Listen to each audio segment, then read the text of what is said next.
This is Nick. This is Jack. It's Tuesday, T-Boy Tuesday, November 26th. And today's pod is the best one yet. This is a T-Boy. The top 3 pop business news stories you need to know today. Yetis, if you celebrate Thanksgiving, stocks are up.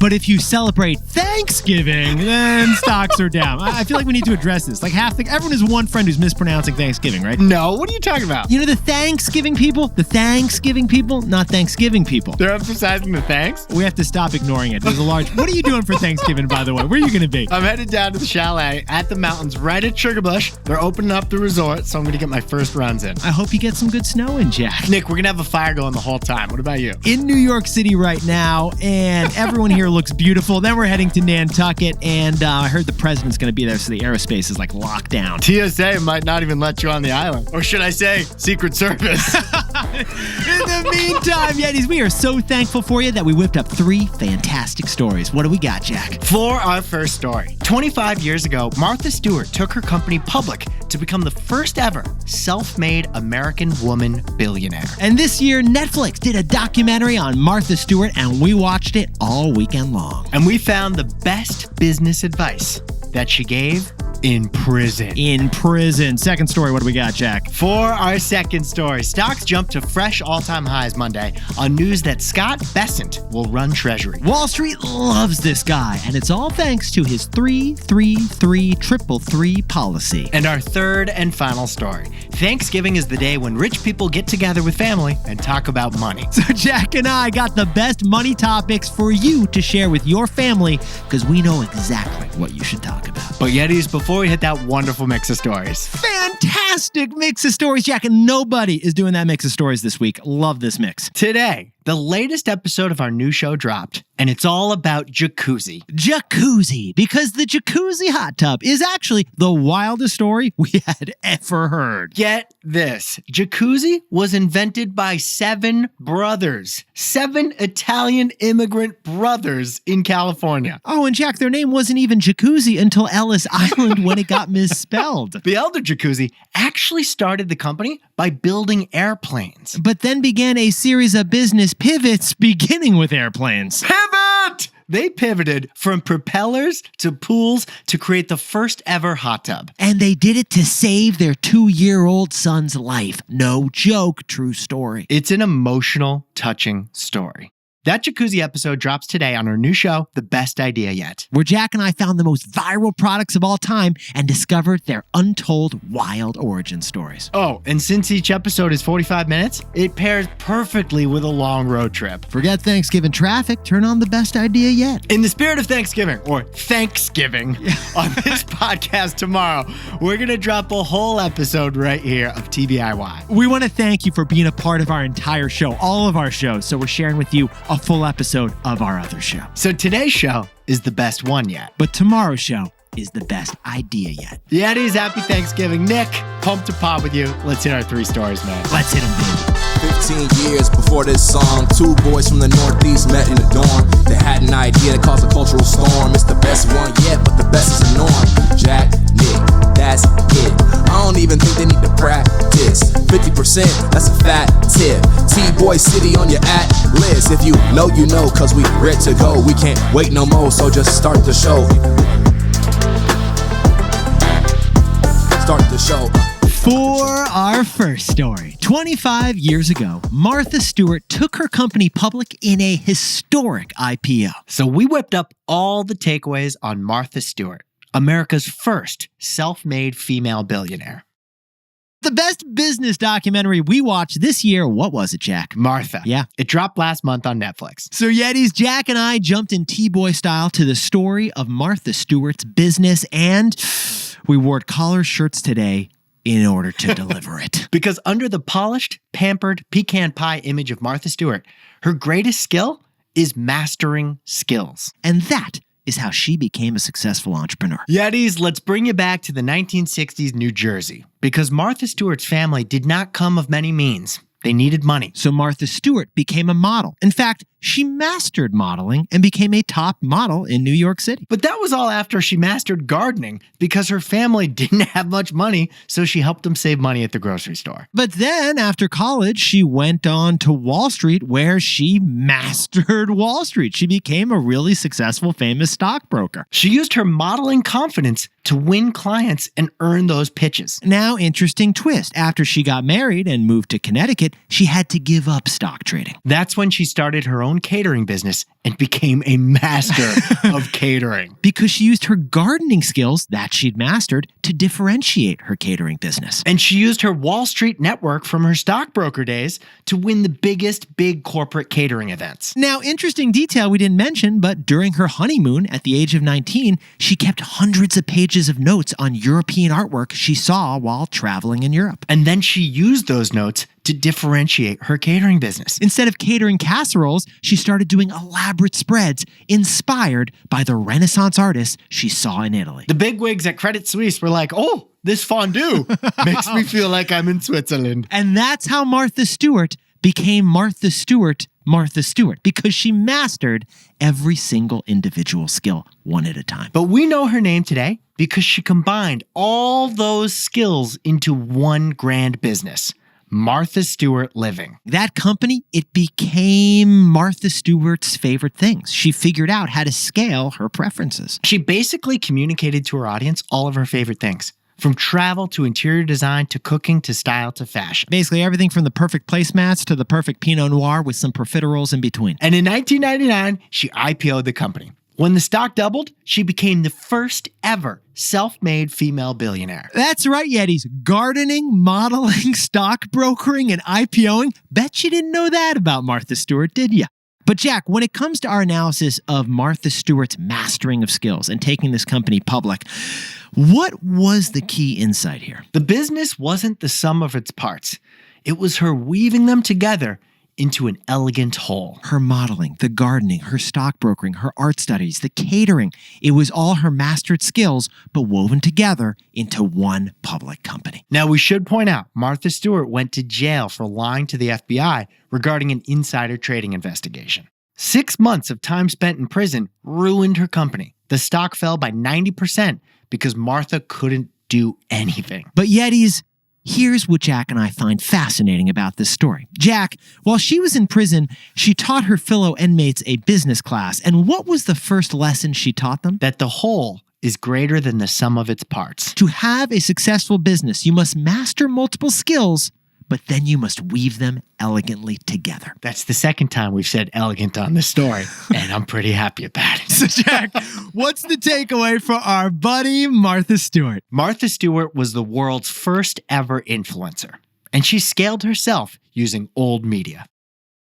Yeah, it is. Martha Stewart didn't need to go viral on TikTok. She didn't need to be shared on Twitter, and she didn't need the Instagram algorithm. Martha Stewart scaled herself and her tastes using books, magazines, TV shows, and one big partnership with Kmart. Basically, old school media. In fact, the original business plan that Martha Stewart drew up. Jack, do you remember what was on it? Did you see what was on this thing? It was a solar system, but instead of the sun at the middle, it was Martha Stewart in the middle. You had like Martha Stewart Kmart, Martha Stewart Magazine, Martha Stewart cookbooks. They were all in around her at the center. And the concept of an entire business universe centered around one woman, that's the modern blueprint for an influencer. And that's what Martha drew up on the back of a napkin 30 years ago, basically before the internet. Martha Stewart, she was actually the very first influencer. No Martha, no goop. And Martha scaled that influencer business without ever needing an algorithm.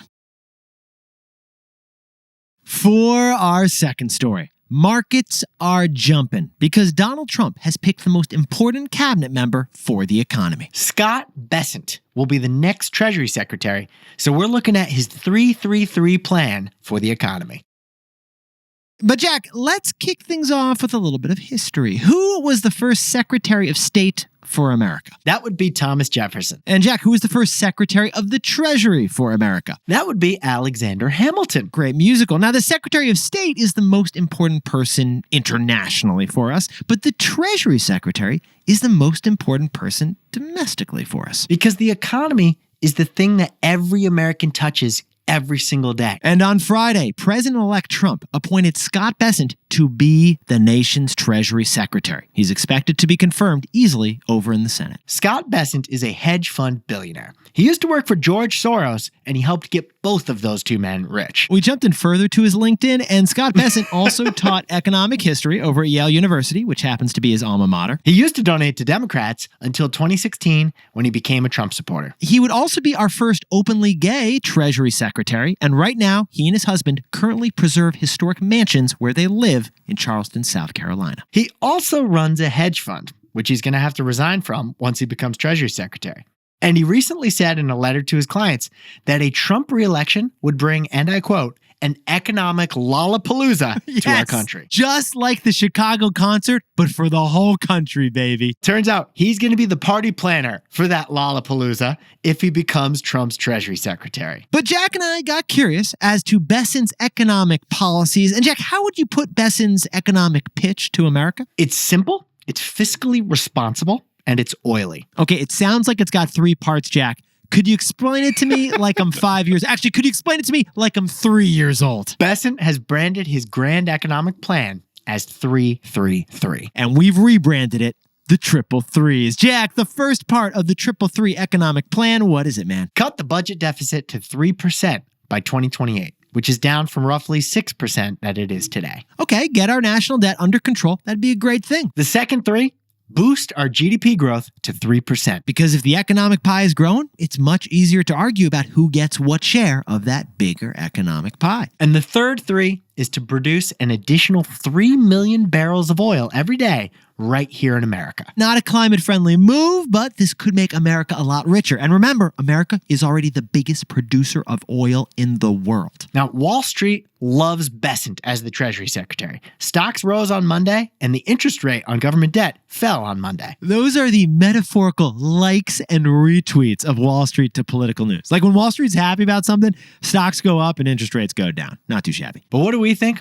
We think the goal of 3% economic growth and 3 million barrels of oil a day, those are relatively easy parts of the plan. Yeah, reducing our deficit to 3%, that's going to be the hard part. Because that's going to require changing Trump's mind big time. And that leads to our takeaway. So, Jack, what's the takeaway for our buddy, future Treasury Secretary, Scott Bessent? This Treasury Secretary would be a surprising economic check on Donald Trump. Now, Yetis, Trump's policies are populist. Tariffs and deportations, those are policies that are meant to please the masses. But they don't please economists. And that's why Bessent's appointment could be huge. It's huge because Trump is picking someone who loves Trump's tax cutting and deregulation. But he doesn't love that they could balloon America's debt or increase inflation. And that's the interesting part. It's why he might challenge Trump on his desires that could hurt the economy. Want to cut taxes? Well, how are we going to pay for them? You want tariffs on a lot of countries? Well, that'll slow the economy. How can we counteract that? You want deportation? How are we going to keep the construction and agriculture industries employed? So Scott Bessent's Triple Three economic plan, that'd be a big win for the economy. But they'll require changing Trump's mind on the things he campaigned on. And that is why this new Treasury Secretary would be a surprising economic check on President Trump. Hey Yetis, if you're a bestie, take a sec and hit that subscribe button. And like this video while you're at it. If you leave a comment, by the way, we'll read it. For our third and final story, Thanksgiving weekend. It's when the 1% talk about money. So we found the best get out of tax free cards that wealthy people discuss over Thanksgiving. Now, Yetis, 100 years ago, the author Emily Post wrote a famous book all about etiquette. And Jack, what was her number one etiquette rule? At dinner, you don't talk about religion, politics, or money. Well, sorry, Emily Post, but Jack and I, we respectfully disagree. And Thanksgiving weekend is the perfect time to bring up money. In fact, according to Merrill Lynch, Thanksgiving is when America's richest families talk about their cash. Because wealthy people know about these secret get out of tax free cards. But Jack and I know that anyone can use these secret get out of tax free cards, don't we, Jack? And here's the thing. We're on the precipice of a historic generational wealth transfer known as the Silver Tsunami. The Silver Tsunami. Retiring baby boomers are historically rich, so their millennial offspring should know these money secrets. Here's secret number 1. In 17 states, plus the federal government, there is an inheritance and estate tax that you should know about. Now, if you're lucky enough that your mom, your dad, or your nice Nana is leaving you money, then you should know that there is an inheritance and estate tax for anything over $1 million. Here's the get out of tax-free card. Annual tax-free gifts. Wealthy families don't just give their heirs one giant lump sum gift. They tend to give their heirs gifts every single year. Financial gifts every single year. In order to avoid as much inheritance tax as possible, they give a tax-free gift right up to the limit of $18,000 a year. But Jack, it's not like everyone's getting some giant inheritance, so let's say it's something simpler with your older family. Let's talk down payments for homes. Maybe your parents are going to help you with a $30,000 down payment for your first home. Well, then don't ask them on the signing day. You want to ask them a couple years in advance. Because if it's $30,000, that's above the $18,000 limit. You want to split that up into 2 separate annual gifts to avoid the gift tax. But Yetis, that's not the only get out of tax-free card that we've identified. Jack, what if you got babies and kiddos? The 529. Yetis, the government wants parents to plan for their kids' education, so they set up this account that helps you avoid taxes. Parents, grandparents, friends, family, anyone can set up a 529 account and then put money in it to pay for any young child's education. And here's a good goal. Put $1,000 a year in this account until the kid is 18. In the stock market, that money is going to grow 10% per year if it stays historical gains. Boom, that account, it's grown up to $52,000 by the time little Johnny is going off to freshman year and figuring out who his roommate's going to be. And all those gains that accumulated over 18 years, they're tax-free because you set up a 529 account. So you didn't have to pay taxes on $30,000 in capital gains. That is a get out of tax-free card. So Jack, what's the takeaway for our buddies at that Thanksgiving table? The greatest gift that you can give your family is money transparency.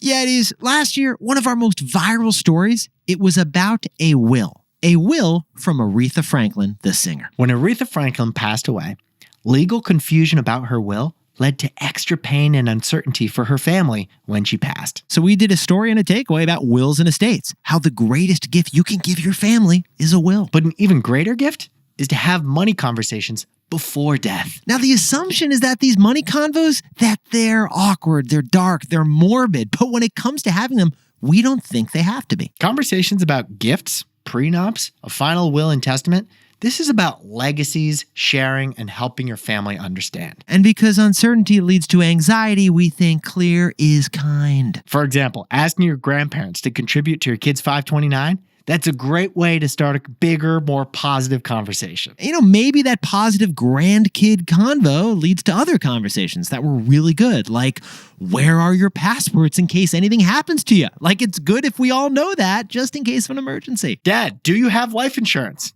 I should know that because it's worthless if no one knows about it. Jack, I had these convos with my parents over the summer. It led to so much better feelings about a whole bunch of stuff, way more positive than I expected. The greatest gift you can give your family is money transparency.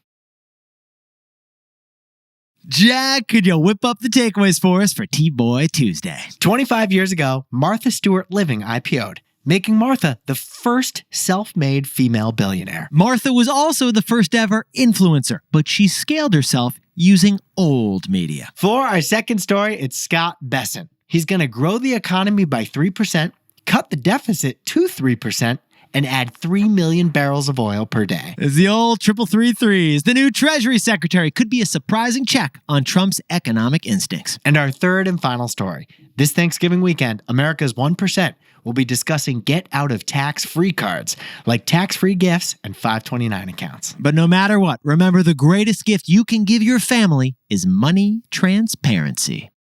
But Yetis, this pod's not over yet. Here's what else you need to know today. First, Thanksgiving travel expected to set another U.S. record. Jack, we're looking at 80 million people on the move, baby. Yetis, if you're stuck in traffic right now, check out our new series, The Best Idea Yet. And if someone's honking at you, just blast the best idea yet. And second, Starbucks' new CEO has a plan to revitalize the coffee chain, beginning with airport locations. I love that Starbucks are in just about every major airport. Yeah, it's true. I hate that the lines are guaranteed to be very long. So Starbucks' CEO calls fixing those airport Starbucks one of the biggest opportunities. Latte for Kramer?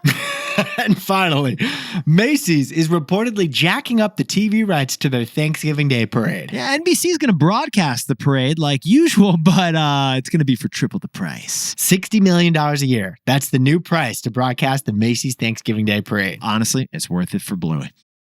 Well, speaking of the parade, Jack, for the best fact yet, Jack and I whipped up a highly inflatable one for you, Yetis. Jack, what do we got? Okay, Macy's is the number 2 consumer of helium in the world because of all those balloons. But here's the wild fact. It turns out that Macy's used to just let the balloons go, like in the first parades. They just let them go up in the air and go away. They would tell the people to just let go, and eventually Snoopy would pop? It just go. Or come down to earth. I think he'd land in Jersey and then someone would have some big Snoopy in their backyard, Jack, over in Morristown. They even printed a return address on the balloons so that if one of them landed in your backyard, you knew who to return it to. Macy's.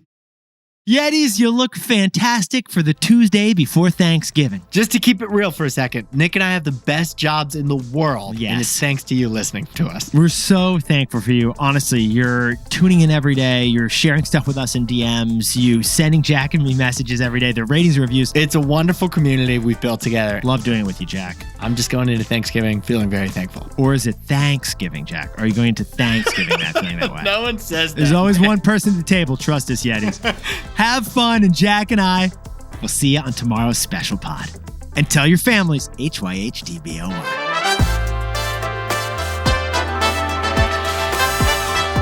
And before we go, a happy 40th birthday to our buddy Matt Beagle, the Yeti, over in Lafayette, California. He's the best idea yet. The best of Berkeley. And Matthew Caldwell is celebrating a birthday over on the Upper East Side, hopefully with a good burger, and we know from where, Jack. JG Mellon? JG Mellon.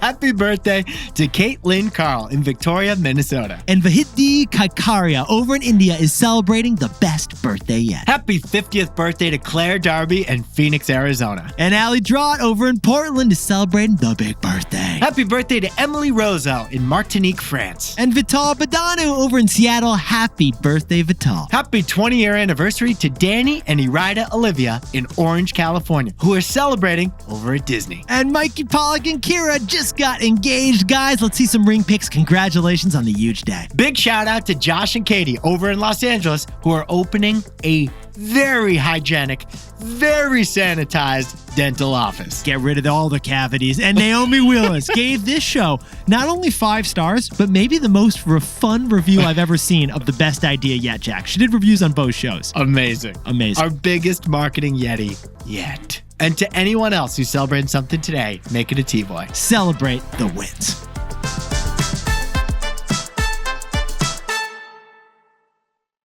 Boom, baby.